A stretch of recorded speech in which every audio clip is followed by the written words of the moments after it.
Damai sejahtera Allah yang melampaui segala akal, kiranya itulah yang memelihara hati dan pikiran saudara-saudara dalam Kristus Yesus Tuhan kita. Amin. Saudara-saudara yang dikasihi oleh Tuhan, firman Tuhan pada acara wisuda yang keempat Sekolah Tinggi Guru Huria HKBP pada hari ini, kami ambil dari Injil Lukas pasal yang ke-9 ayat 57 sampai 62. Kami akan bacakan di tengah-tengah kita. Ketika Yesus dan murid-muridnya melanjutkan perjalanan mereka, berkatalah seorang di tengah jalan kepada Yesus, "Aku akan mengikut engkau kemana saja engkau pergi."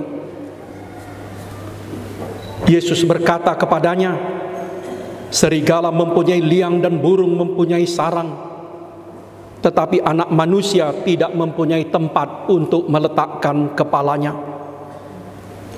Lalu ia berkata seorang kepada seorang lain, "Ikutlah aku."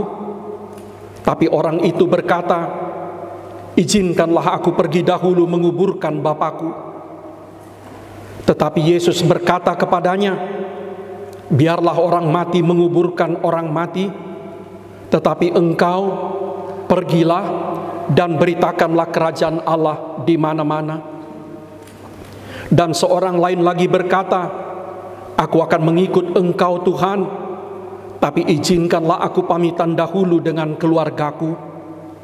Tetapi Yesus berkata, "Setiap orang yang siap untuk membajak, tetapi menoleh ke belakang, tidak layak untuk kerajaan Allah." Sampai demikian pembacaan kita. Saudara-saudara, Sivitas Akademika Sekolah Tinggi Guru Huria HKBP memakai kalimat Teolog Bonhoeffer, keselamatan itu gratis. Keselamatan itu diberikan Allah secara cuma-cuma. Tetapi untuk menjadi murid Kristus, untuk menjadi pengikutnya, ada harga yang harus dibayar. Ada syarat. Sekali lagi, Allah memberikan keselamatannya sebagai cuma-cuma. Tetapi untuk menjadi murid Yesus, untuk menjadi pengikutnya, ada harga, ada syarat yang harus kita bayar. 3 syarat menjadi murid Kristus itulah yang kita baca dalam Injil Lukas 9:57 sampai 62 itu. Nanti kalau kita baca di pasal yang ke-10, sebetulnya Yesus berkata, "Tuayam sangat banyak, tapi pekerja sangat sedikit." Tapi rupanya itu tidak membuat Yesus menurunkan standar, menurunkan syarat untuk menjadi murid, untuk menjadi pengikut Yesus. Dia tidak menurunkan standarnya, walaupun sebetulnya tuayan sangat banyak dan pekerja sangat sedikit. Apakah syarat untuk menjadi murid Kristus itu? Yang pertama, komitmen total. Komitmen total. Dalam kisah tadi kita baca, orang pertama menawarkan diri menjadi pengikut atau murid Yesus. Tidak diberitahukan motivasi atau alasannya. Yang pasti, bukan karena waktu itu sudah berlaku sentralisasi sehingga gaji calon pelayan sudah sangat besar. Mungkin karena dia melihat Yesus bikin banyak mujizat. Mungkin karena dia kagum kepada khotbah dan pengajaran Yesus. Mungkin karena dia melihat gaya hidup Yesus dan murid-muridnya sangat menarik atau apa. Tidak diberitahu kepada kita. Tapi dia berkata dengan lantang, "Aku akan mengikut engkau kemana saja kau pergi." Yesus menantang orang tersebut. Serigala mempunyai liang dan burung mempunyai sarang, tetapi anak manusia tidak mempunyai tempat untuk meletakkan kepalanya. Mampukah kau?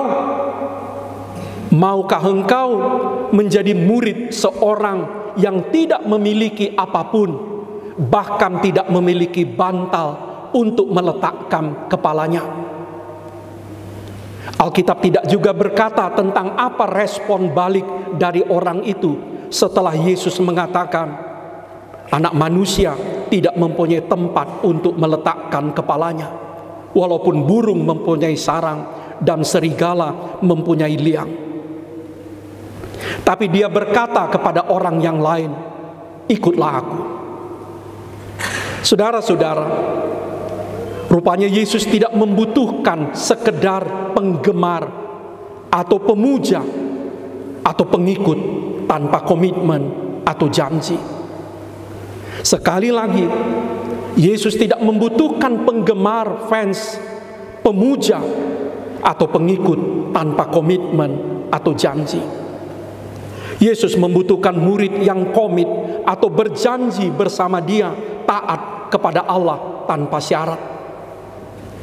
Yesus membutuhkan murid yang bersedia membayar mahal kemuridannya, sama seperti Yesus juga membayar mahal untuk ketaatan dan kesetiaannya kepada Bapa. Yesus membutuhkan murid yang mau mengambil resiko kebenaran dan kasih. Sekali lagi, mengambil resiko ketika kita melakukan kebenaran dan kasih. Yesus membutuhkan murid yang mau komit secara total, secara radikal, mengakar kepada Dia. Saudara-saudara, tantangan besar gereja-gereja termasuk HKBP, sangat besar minat orang menjadi pelayan. Namun, bila ditelisik, sangat rendah komitmen untuk menjadi murid Kristus. Hari ini, kepada para wisudawan dan kepada kita semua, Yesus menantang kita untuk menjadi murid-murid yang komit secara total kepadanya. Mari kita sederhanakan. Sejauh mana kita komit membaca dan hidup di dalam Alkitab. Saya tidak berani bertanya dari mimbar ini, berapa di antara saudara-saudara wisudawan yang sudah tuntas membaca Alkitab Perjanjian Lama dan Perjanjian Baru. Yesus membutuhkan komitmen kita untuk membaca dan hidup dalam Alkitab itu. Yesus membutuhkan komitmen kita untuk mengendalikan diri kita. Yesus membutuhkan komitmen kita untuk berani mengatakan tidak, mengatakan berhenti kepada kebiasaan-kebiasaan kita yang tidak benar dan tidak baik.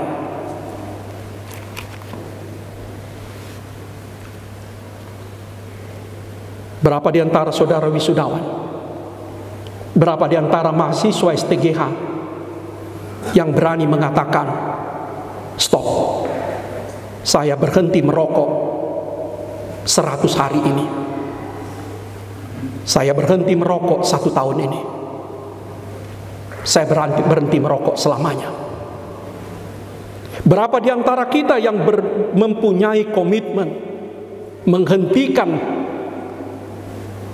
apa yang tidak benar dan tidak baik itu? Yesus membutuhkan komitmen kita untuk bertanggung jawab atas hidup kita, supaya kita tidak menjadi beban dari orang lain. Kita bertanggung jawab atas hidup kita. Yesus membutuhkan komitmen kita yang lebih sederhana untuk bertanggung jawab atas sampah yang kita buat sendiri.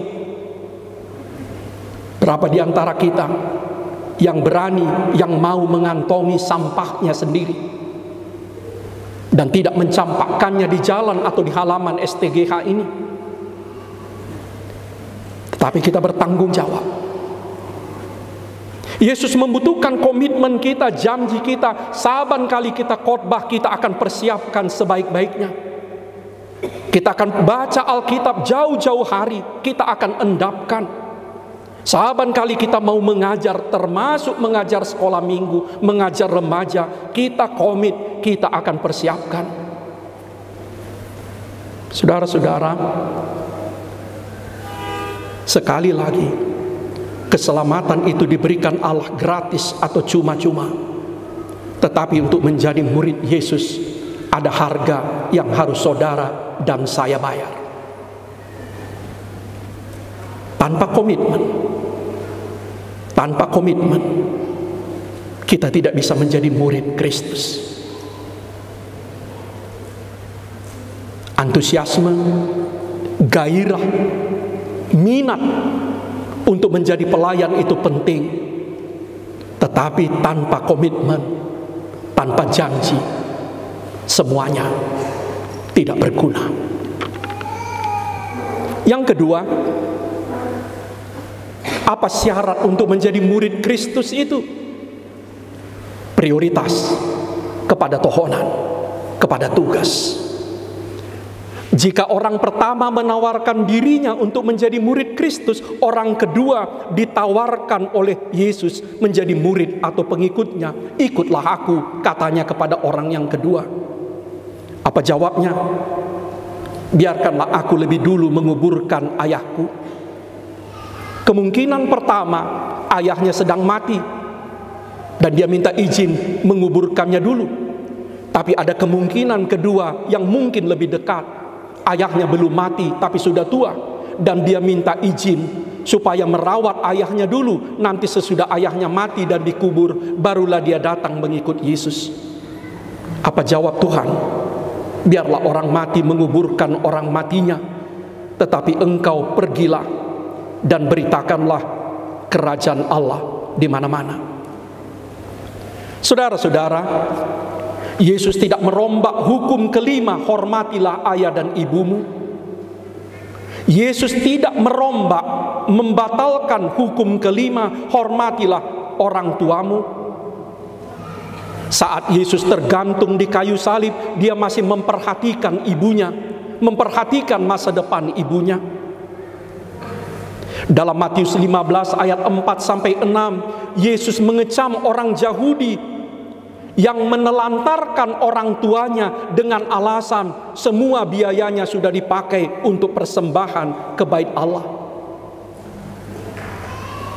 Tidak ada yang menyangkal bahwa menghormati dan mengubur orang tua, mengubur ayah, kewajiban yang sangat tinggi, luhur dan penting bagi semua manusia. Juga bagi Yesus. Namun Yesus mengatakan ternyata masih ada yang lebih tinggi. Masih ada yang lebih tinggi dari apa yang kita anggap tinggi, luhur dan penting itu, yaitu pergi memberitakan Injil Kerajaan Allah. Sebahagian pelayan gereja mengorbankan keluarganya dan rumah tangganya dengan alasan tugas pelayanan. Itu salah, itu buruk. Tapi sebagian pelayan lagi mengorbankan pelayanannya juga dengan alasan keluarga dan rumah tangga. Itu juga salah dan buruk. Mari kita menempatkan keluarga kita setinggi-tingginya. Mari kita merawat, mencintai keluarga kita sebaik-baiknya. Dan mari kita letakkan tohonan Haguruon, tohonan Hapanditaun, tohonan Bible Pro, tohonan Diakones lebih tinggi lagi dari apa yang kita anggap tinggi dan luhur itu. Saudara-saudara, banyak orang menganggap kemuritan sesuatu yang penting, tapi bukan yang paling penting. Banyak orang menganggap tohonan itu baik dan penting, tapi bukan yang paling baik dan paling penting. Tapi Yesus mengingatkan kita, tidak ada rupanya yang bisa menghambat, tidak ada rupanya yang boleh menghambat pemberitaan Injil, termasuk kondisi keluarga, kondisi-kondisi kehidupan kita. Yang paling penting tidak boleh dikalahkan oleh yang penting dan sangat penting. Yang paling baik itu tidak boleh dikorbankan karena yang baik dan sangat baik itu. Karena itu Tuhan meminta sebuah syarat bagi murid-muridnya, memprioritaskan tohonan, memprioritaskan ketaatan kepadanya. Yang ketiga, orang ketiga yang disebut dalam Injil Lukas tadi juga menawarkan diri menjadi pengikut Yesus. Tapi dia minta izin pamitan dulu dengan keluarganya. Apa jawab Yesus? Setiap orang yang siap untuk membajak tapi menoleh ke belakang tidak layak untuk kerajaan Allah. Apa kesalahan orang ketiga ini? Sama seperti saudara dan saya, dia pakai kata tetapi kepada Tuhan. Aku mau mengikut engkau, tapi ulu doau mangikut toko alai. Dan kata tetapi atau alai itu menunjukkan kekurangsiapan, kekurangsungguhannya menjadi murid Tuhan. Kata tetapi rupanya tidak boleh dipakai kepada Tuhan. Yesus tidak mengizinkan apapun. Yesus tidak mengizinkan siapapun menunda, menghalangi seseorang, menghalangi saudara dan saya menjadi muridnya. Termasuk alasan-alasan yang sangat baik, logis, dan sah. Dan melaksanakan panggilan. Melaksanakan panggilan menjadi murid Tuhan tidak butuh izin orang lain, termasuk izin orang tua, izin istri, atau izin suami, atau izin pacar. Saudara-saudara, ada sangat banyak yang dapat membuat seseorang tidak fokus menjadi murid Kristus.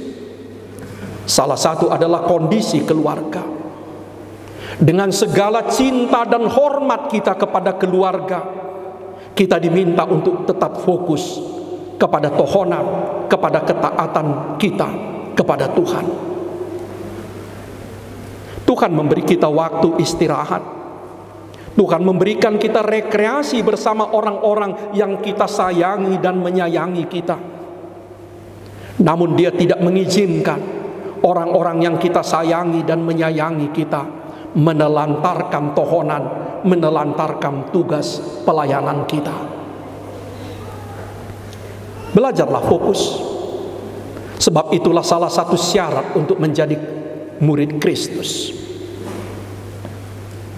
Pengalaman kami sebagai pendeta, salah satu cara yang paling efektif untuk belajar fokus adalah berpantang dan berpuasa.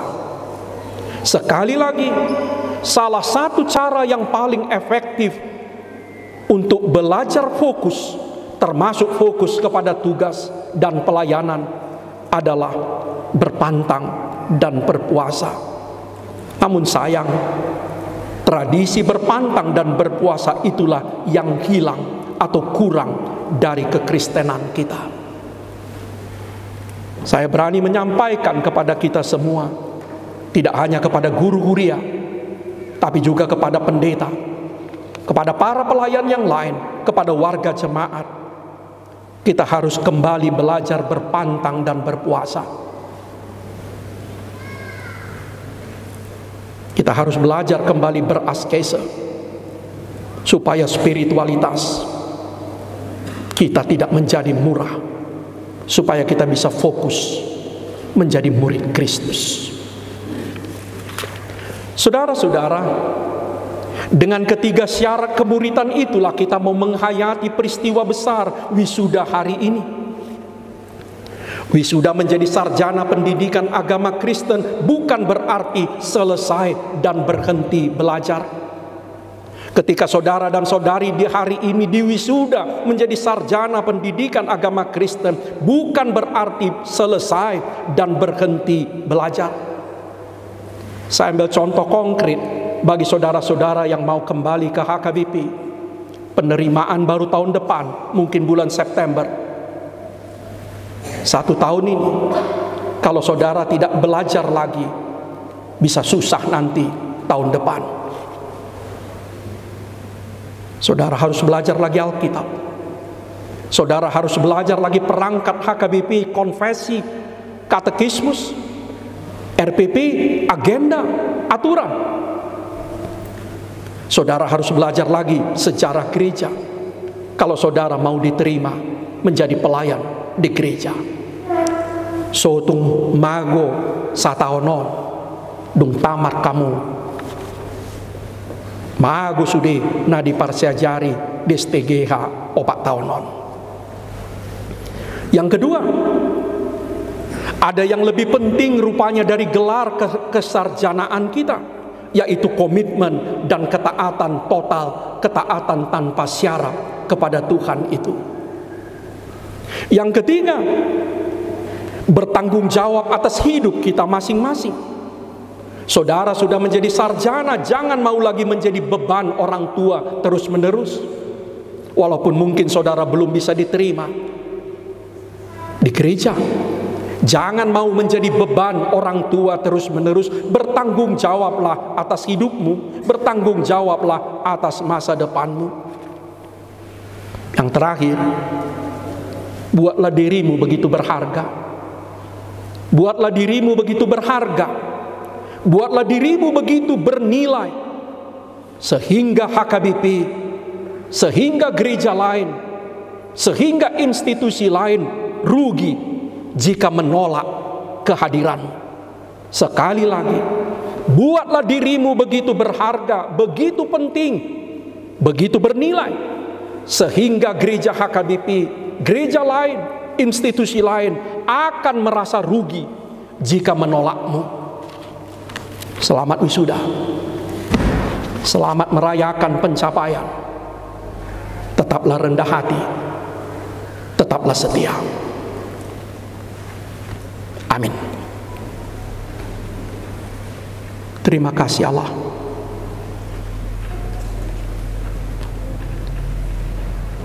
Hari ini kami membaca sabda Tuhan. Yesus menetapkan sejumlah syarat untuk menjadi murid Kristus.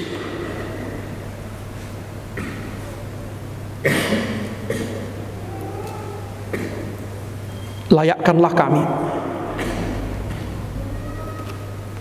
berilah kekuatan kepada kami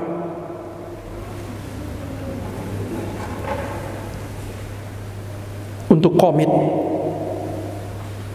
untuk janji setia kepada Tuhan secara total, tanpa syarat apapun. Berilah kekuatan kepada kami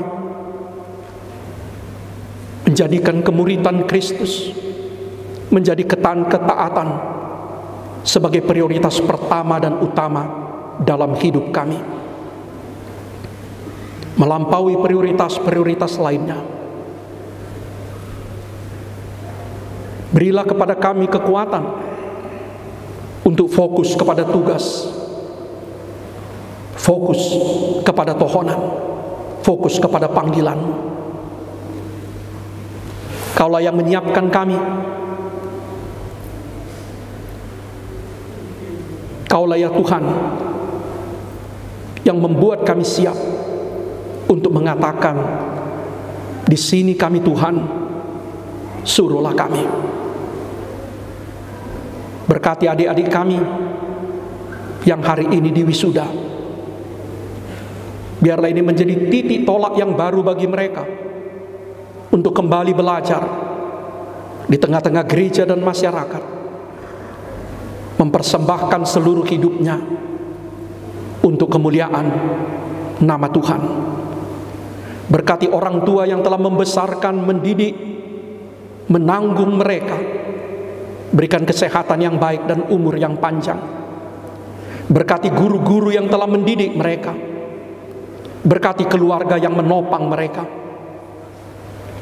Tuhan, kepadamu-lah kami berserah. dengarkanlah kami demi nama Kristus. Amin.